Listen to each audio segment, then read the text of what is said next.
conclusion about a cause and effect relationship. Number 2, evaluation argument. An evaluation argument relies on judgments and appraisals, often regarding the quality or performance. Number 3, proposal argument. Evaluation argument. An evaluation argument relies on judgments and appraisals, often regarding the quality or performance. Number 3. Proposal argument. Evaluation argument.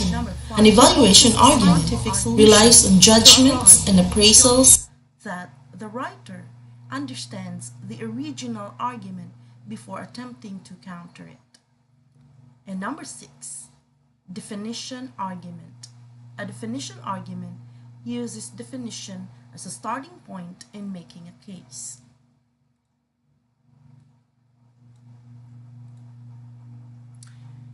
Now here are 3 techniques in writing an argumentative essays. What are these? First one, we have logical appeal. Second one, we have ethical appeal. And the third one, we have emotional appeal. What is logical appeal? It is the use of reasonable, valid, strong, clear claims and cited evidence to convince the reader. What is ethical appeal? The writer uses evidence that is fair, open-minded, and honest to appear knowledgeable. What is emotional appeal? When the writer uses emotions to connect with the reader.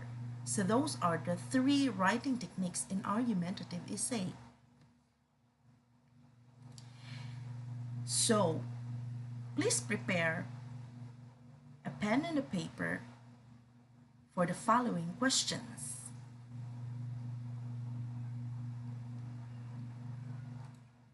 For your assignment, write an argumentative essay using the writing techniques. Thank you for listening. Good luck. Bye-bye.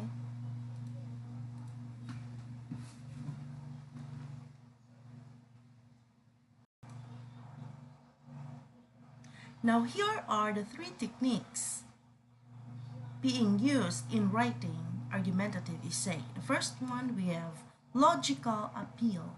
The second one, we have ethical appeal. The third one, we have emotional appeal. What is logical appeal? It is the use of reasonable, valid, strong, clear claims and cited evidence to convince the reader. What is ethical appeal? The writer uses evidence that is fair, open-minded, and honest to appear knowledgeable. And what is emotional appeal? When the writer uses emotions to connect with the reader. So these are the 3 writing techniques in writing argumentative essays. In paragraphing, we will have the 5 structures. The first one, we have the introduction. The introduction states the issue. The second one, we have the alternative view. The alternative view gives the opposite side of view. And the third one, we have the criticism of alternative view. It demolished the opposite view by using its weakness. And the fourth one, we have your view. It explains reasons and techniques to support your view. And the last one, we have the conclusion. It is the summary. So this is the structure you're going in paragraphing your argumentative essay. So for the recap, here are the 3 things you need to remember. First one, pick a topic that you are passionate about. Second one, know your position. And the third one, get the facts.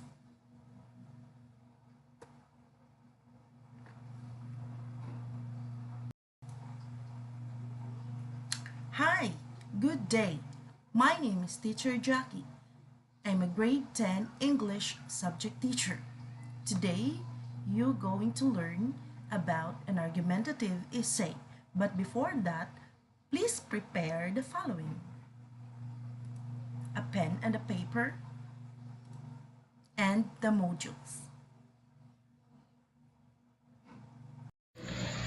Hi there, I'm Teacher Jackque, an English subject teacher. In this video, you're going to learn the modal verbs. And what are these modal verbs? Modal and modal phrases or semi-modals.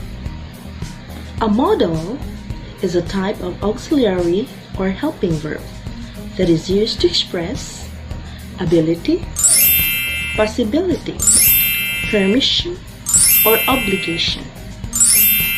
Modal phrases or semi-modals are used to express the same as modals, but are a combination of auxiliary verbs and the preposition to.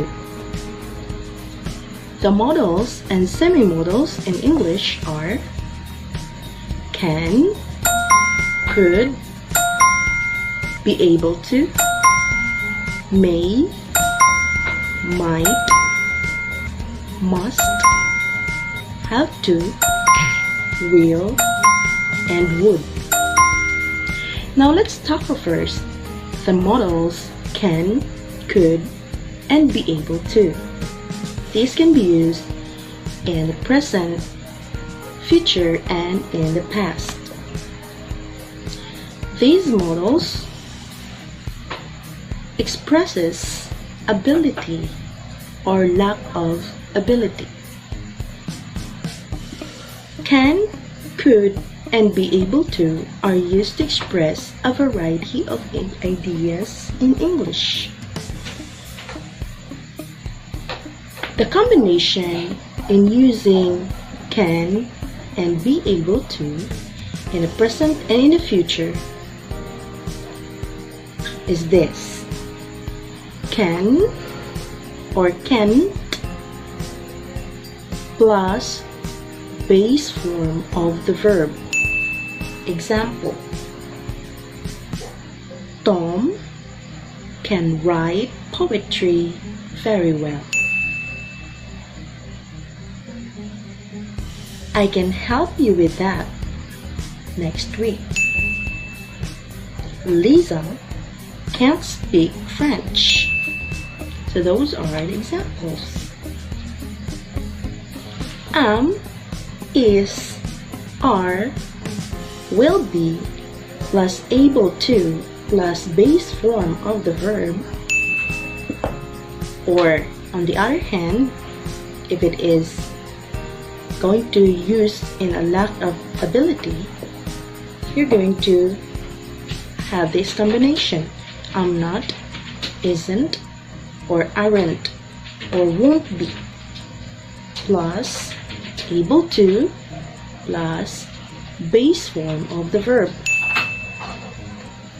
Example: Mike is able to solve complicated math equations.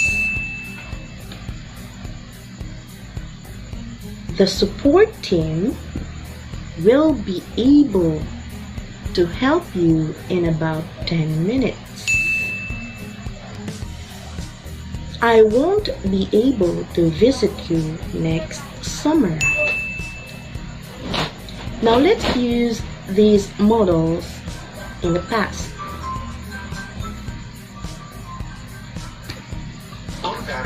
The modal could, if you're going to construct it in a sentence, you're going to form this combination: could or couldn't plus base form of the verb.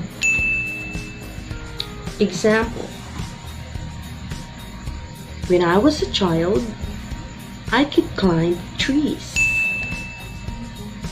Was or were plus able to plus base form of the verb, or if it is in lack of ability, you're going to use wasn't or weren't plus able to plus base form of the verb,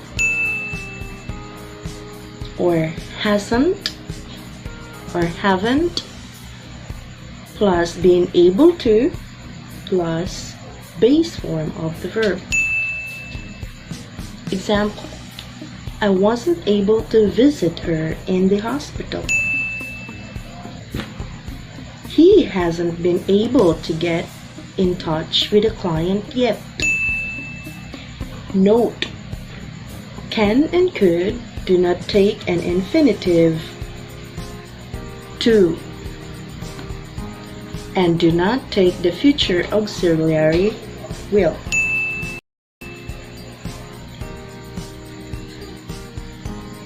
So let's have these corrections. This one is incorrect. I can to help you this afternoon. That is incorrect. The correct one is I can help you this afternoon, or I will be able to help you this afternoon.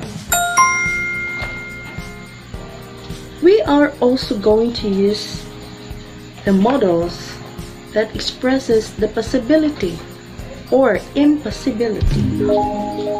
And these are the can or can't. And the combination, if we're going to construct it in a sentence, is this: can or can't plus base form of the verb. Example, you can catch that train at 10:43. He can't see you right now. He's in surgery. And if you use the could, the modal could, here is the combination: could plus base form of the verb. Example, I could fly via Amsterdam if I leave the day before. We can also use the modal can that expresses or asking permission or giving permission. The combination, if you're going to construct it in a sentence, is can plus subject plus base form of the verb. That is informal. Example, can you lend me $10? You can also use the can plus base form of the verb. You can borrow my car. Another is the modal could. Could plus subject plus base form of the verb in a polite manner. Example, could I have your number? Could I talk to your supervisor, please?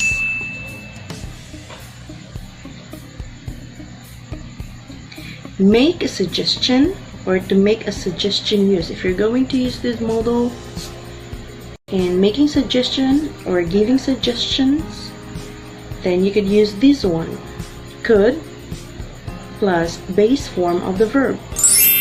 Example, you could take the tour of the castle tomorrow.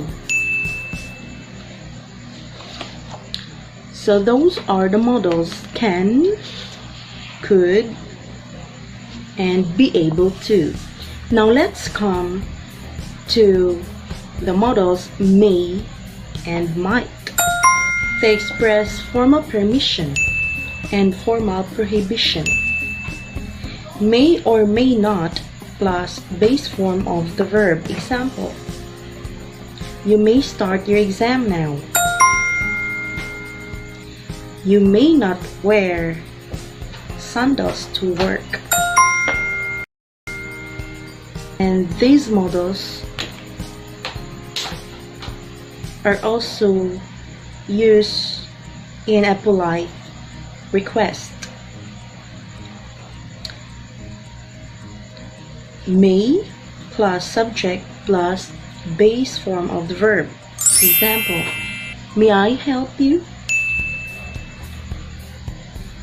And we can also use this one for the possibility or negative possibility. For example, the may and might plus base form of the verb, like this one. We may go out for dinner tonight. Do you want to join us? Our company might get the order if the client agrees to the price. May not or might not plus base form of the verb. Example, Adam and Suri may not buy that house. It's very expensive. They might not buy a house at all. To make a suggestion when there is no better alternative, may as well or might as well plus base form of the verb can be used. Example, you may as well come inside. Jam will be done here soon. We might as well take Friday off. There's no work to be done anyway. We can also use this one in giving a polite suggestion. Might plus base form of the verb is going to be the combination. Example, you might like to try the salmon fillet. It's our special today.